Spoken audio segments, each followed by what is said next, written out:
Andy channel live stream. Let's jump right into the news. Okay, here we go. So, what I want to cover. Let's go here. All right, there we go. So, what I want to cover first is Dogecoin. Dogecoin price prediction as $2 billion trading volume comes in. So, Dogecoin price continues to lead among other crypto majors, bringing in weekly accumulated gains to 30%. So 30% in a week is maybe not a lot in crypto terms, but in like stock market terms is like a huge gain in just like a week. So what I want to do is see if I can help you identify, this is not financial advice, but how you could have maybe gotten into the trade and how you could have, enjoyed some of that profit. So let's go to the chart. This is Dogecoin versus Tether. Let's oh, do I have it up here? Oh, I already have it. Okay. So this is Dogecoin versus Tether. I'm doing the 4-hour chart. And as we can see from this point, 0.059, let's go ahead and measure that to there, to here, 46%. It would have been more if you started from this bottom. But so it's even more if you had gotten in a little before a week. But as we can see what indicators we could have used, what I'm noticing is as the crypto market starts to heat up, Bitcoin goes up a little bit, but the altcoins tend to go up even higher. And Dogecoin is so connected to Musk that when he has news and is an uptick in the crypto market, that could be a reason for you to jump into it. So as we can see on the RSI, this is the multi time frame RSI.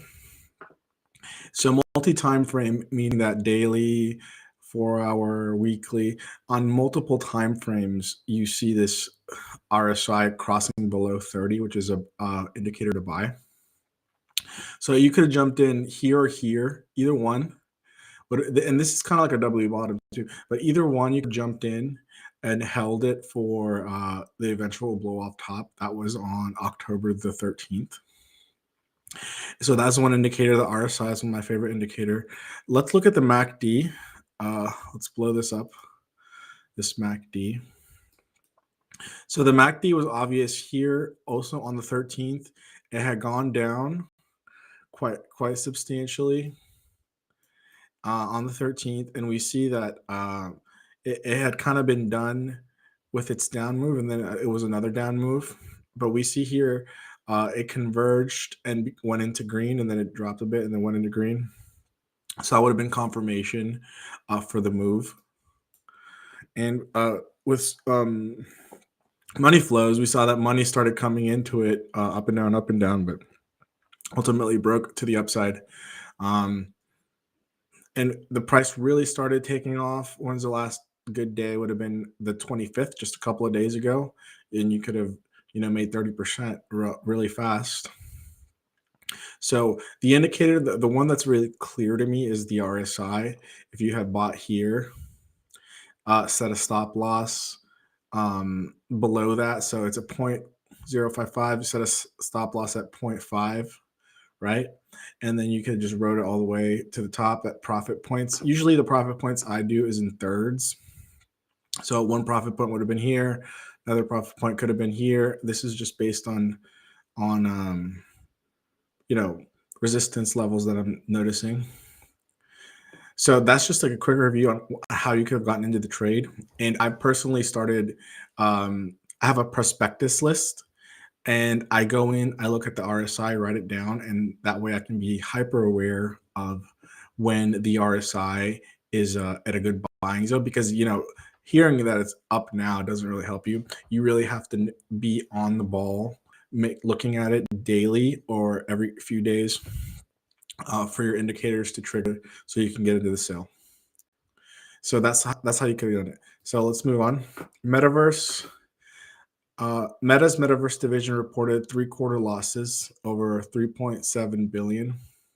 And I remember Mark Zuckerberg saying he put 10 billion into it. So that's like he's lost 35%, 37% of that initial investment. But maybe that's not that much money to Meta.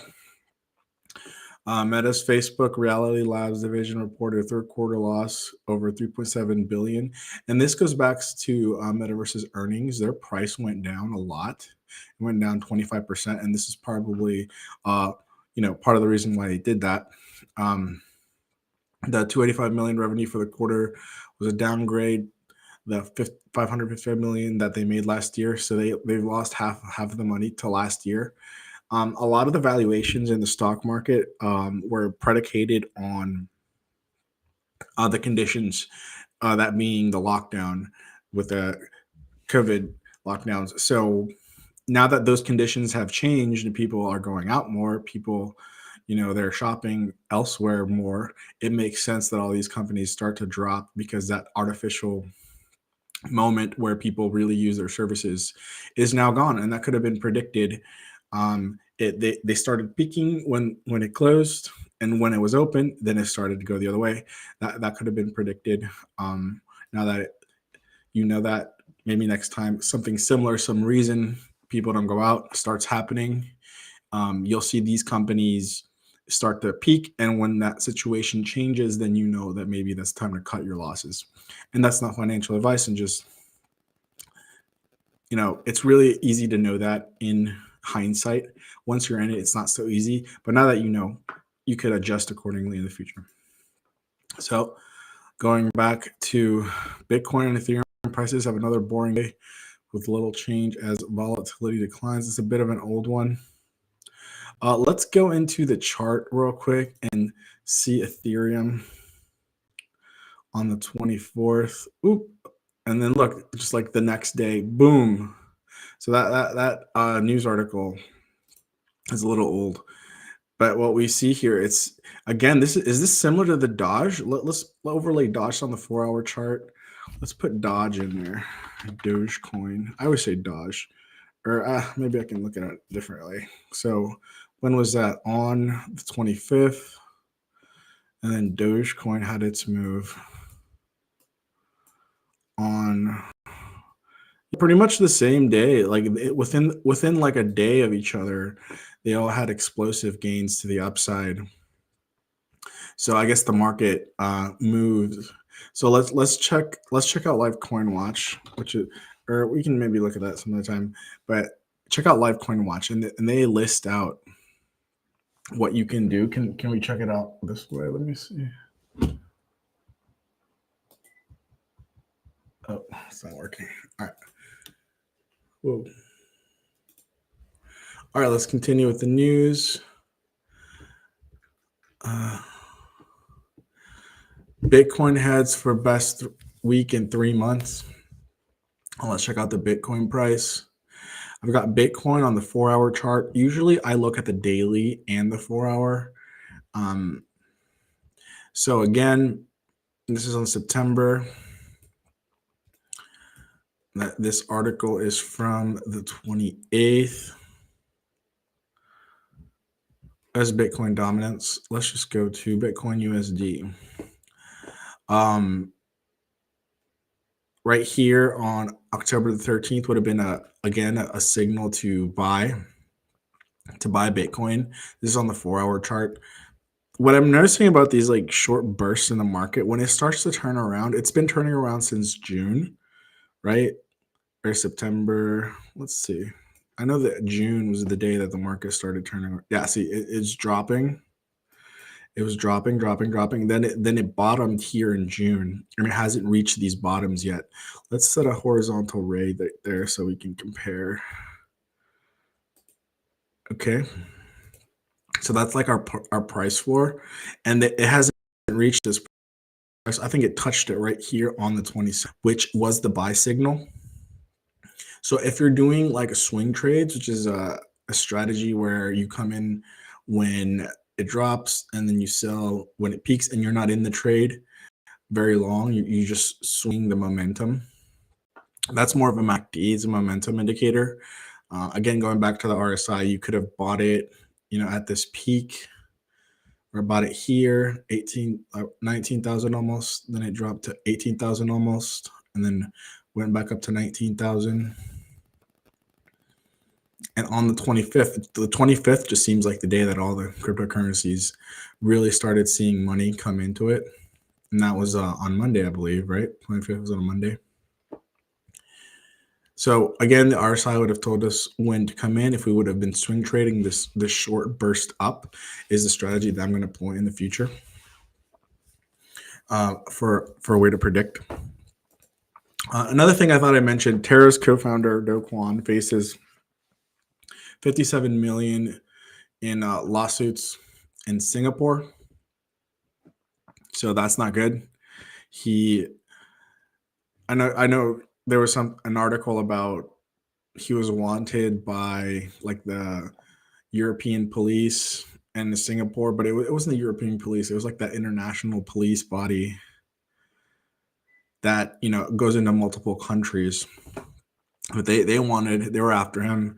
And this is not surprising that he owes 57 million in lawsuits. So that's quite the the debt to owe. Do Kwon, co-founder of Terraform Labs, may be feasting in South Korea and the United States. Is the target of a lawsuit in Singapore, along with the Luna Foundation and Terra Foundation member Nicholas Pladius. So they're in deep doo-doo. They're in trouble. They caused a lot of financial instability. I mean, of course, if someone better connected than him causes mayhem, it's not a lawsuit, but he doesn't have that kind of insider protection, unfortunately. Do Kwon has been the target of numerous legal actions and threats since the collapse of the Terra blockchain ecosystem in May. South Korean authorities issued an arrest warrant for the Terra founder in September, which was subsequently dismissed. Oh, so he's good. Interpol, that's what he was thinking about. Interpol added Do Kwon to its red notice, requesting law enforcement locate and potentially detain him. Do Kwon has been active on social media during the controversy and said in September he's making zero effort to hide. I mean, that's good that he's not hiding, but he still owes a lot of money. And just to close things off, Topps reveals 2022 MLB postseason NFTs prior to World Series. Fans prepare for the game one of the World Series between Major League Baseball's Philadelphia Phillies and Houston Astros. The candy and collectible firm Topps is the NFT firm released the 2022 MLB postseason non-fungible tokens collection. The MLB postseason NFT collection is being released in 3 drops via Topps NFT marketplace, so that we see that even though it's a down market overall, I mean, there's been a recent uptick in cryptocurrencies, but overall the market is still way down, and so is the stock market. They're all way down, and probably will, keep going down. I would think after the election here in America, which I think is on the 20th of November. A lot of people are expecting things to really fall after that because, during an election cycle, everyone is doing what they can to prop up the market because they want happy voters. They want to remain, the Democrats want to remain in the House and in the Senate. So, things are done to prop up the economy that maybe they wouldn't do if there wasn't an election. So some of the conditions now may be artificial. And once the election is over and maybe Republicans come into power or Democrats stay in power, who knows? I think the expectation is for Republicans to retake the House. That's what a lot of people think. I don't know what will happen. I'm not a political person, to say which one I really prefer. I think they're both terrible. But it is what it is. So I am expecting a drop. So right now it's been ticking up, right, since this support. So if it does after November, which would be, was it November 20th, would be here,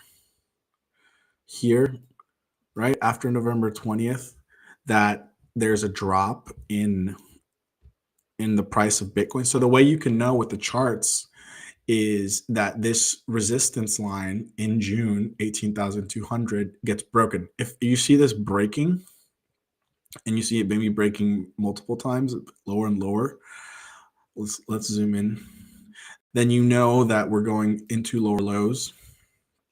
And we really need, let's do the daily. So if they break this resistance line, the next stop that I'm looking at the charts is going to be here. The next good resistance point with a lot of is going to be here at 11,000, and that's more of a bottom. So if say the November happens, then maybe at some point in January, we might be at those lows. There's no way to know, really. It's just a price prediction. And then even lower than that, we can do a horizontal array right here. Okay, that's a little bit higher than I was thinking. I was thinking more like here.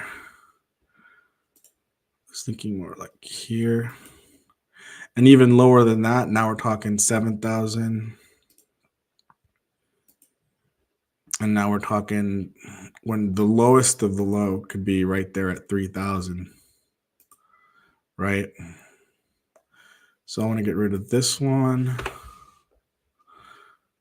Okay, so if it breaks the 18,195, then what we could be seeing on the downside in these support levels where we see, okay, here, it touches, we're looking at 11,200, 8,000, and 3,300. If you could scoop some up, like these would be good price points to buy Bitcoin at. And if you could get an entire Bitcoin at 3,400, I don't know what would have to happen for it to go this low. It would have to be like a down market. I saw a really interesting chart on that the average of all the major depressions that have happened in the United States, the average is 18 months for it to bottom. But it could be, 2 years, 3 months, or 3 years, 2 years, 3 years for it to bottom from like 2000 to 2003. That was about like 2.5 years, 3 years for that to bottom.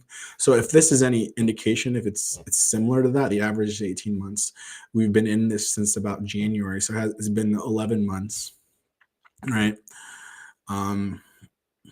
So you could argue that, it peaked here.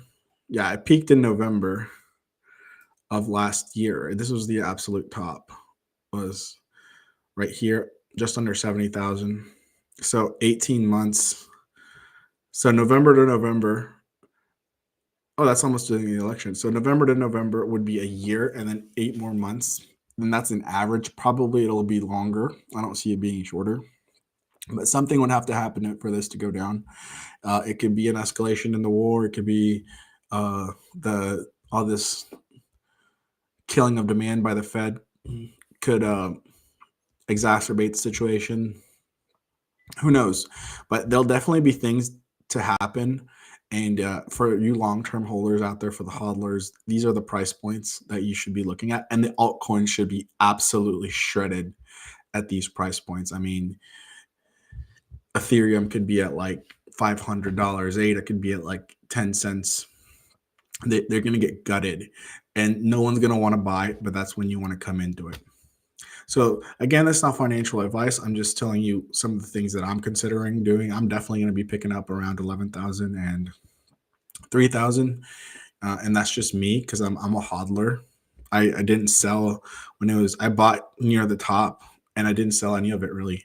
I sold very tiny amounts of it because I'm in this for the long haul. I'm in this for the next 10 years. I'm not changing my mind on it. So that's just your crypto update and some advice on how to play this market. Thank you guys so much for coming to my live stream, and make sure to like and subscribe so you can know when I'm going to make another live stream, help you guys out. All right. Have a good rest of your day. Bye.